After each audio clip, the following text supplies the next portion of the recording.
Hello friends. నేనైతే ఇవాళ మహాకుంభక మహాకుంభమేళ ఎప్పుడో 100 ఏళ్ళకో 140 ఏళ్ళకో ఒకసారి వస్తుంది. చింత చచ్చినా పులుపు చావలేదన్నట్టు అంత దూరం వెళ్ళినా భక్తి మార్గాన్ని వెతుక్కోకుండా ఎవరో గాజు కళ్ళ అమ్మాయి దొరికిందని అది ఇది ఏంటిది నాన్‌సెన్స్. నాకైతే అందరూ చూపించినంత అందంగా నాకు కనిపించలేదు. బట్ నాకు సైట్ ప్రాబ్లమ్ ఏమో. అందాన్ని వెతుక్కోవాలంటే అంత దూరం వెళ్ళాల్సిన అవసరం లేదు. రెండో అసలు మనం వెళ్ళింది ఎందుకు? నేను కూడా ఎవరనుకున్నా కాదనుకున్నా నేను శివభక్తుడినే. బట్ నేనేం చేస్తానంటే శ్రీశైలం వెళ్తా. శ్రీశైలం వెళ్ళేటప్పుడు ప్రకృతిని ఎంజాయ్ చేస్తాను. రెండోది శ్రీశైలం వెళ్ళే ముందు ఘాట్ రోడ్ ఎక్కే ముందు ఉమామహేశ్వరం ఉంటుంది. అసలు అల్టిమేట్ అది. నేను ఎన్నోసార్లు నా పోస్ట్లో కూడా పెట్టాను. కొంతమంది ఏంటంటే నా పోస్టులు రహస్యంగా గమనిస్తూ ఏదో కామెంట్లు పెడుతుంటారు. I don't care about them. అంటే వాళ్ళ నాలెడ్జ్ అంతే.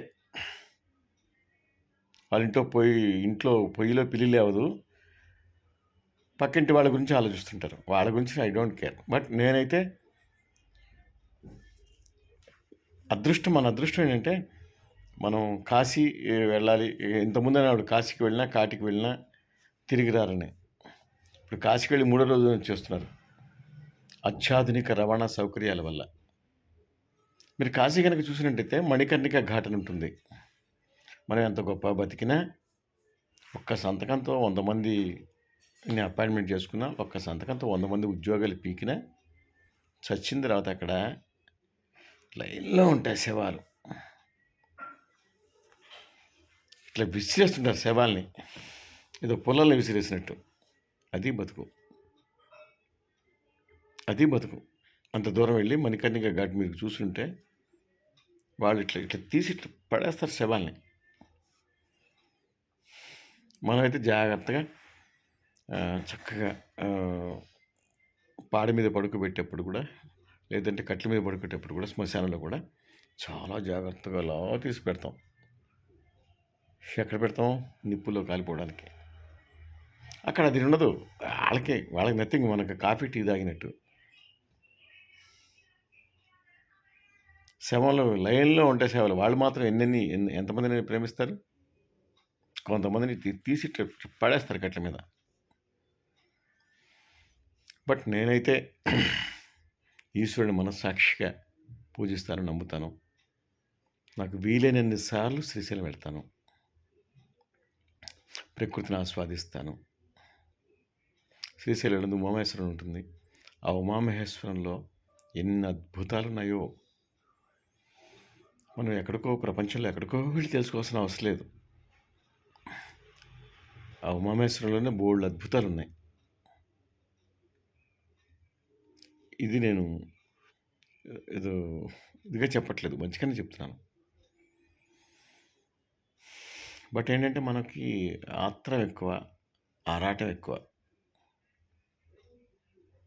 మీరు ఎప్పుడైనా శ్రీశైలం వెళ్ళినప్పుడు ఈసారి నా మాట మన్నించి ఘాట్ ఎక్కే ముందు ఉంటుంది ఉమామహేశ్వరం అని, ఒక్కసారి వెళ్ళి చూడండి. ఇన్ని అద్భుతాలు చూడొచ్చు. అంత ఈశ్వరేచ్ఛ. ఇప్పుడు నేను మాట్లాడే ప్రతి మాట కూడా ఈశ్వరేచ్ఛ. వాయమ్మో, అంత దూరం వెళ్ళిపోయి ఖర్చు పెట్టుకొని అప్పులు చేసి ఎందుకు ఇంత అవసరం? తలుచుకుంటే మనలోనే శివుడు ఉంటాడు. కానీ మనకి ఆరాటం. చుట్టుపక్కల వాళ్ళు చెప్పాలి, మేము అక్కడికి వెళ్తున్నాం, అన్ని వేలు ఖర్చు అయినా, 1 లక్షలు ఖర్చు అయినని. ఎంత ఖర్చు అయినా, ఎంత అద్భుతంగా బతికినా కూటికే, ఎంత బతికినా చివరికి కాటికే. మరోలా అనుకోకండి. ఇది సంగతి.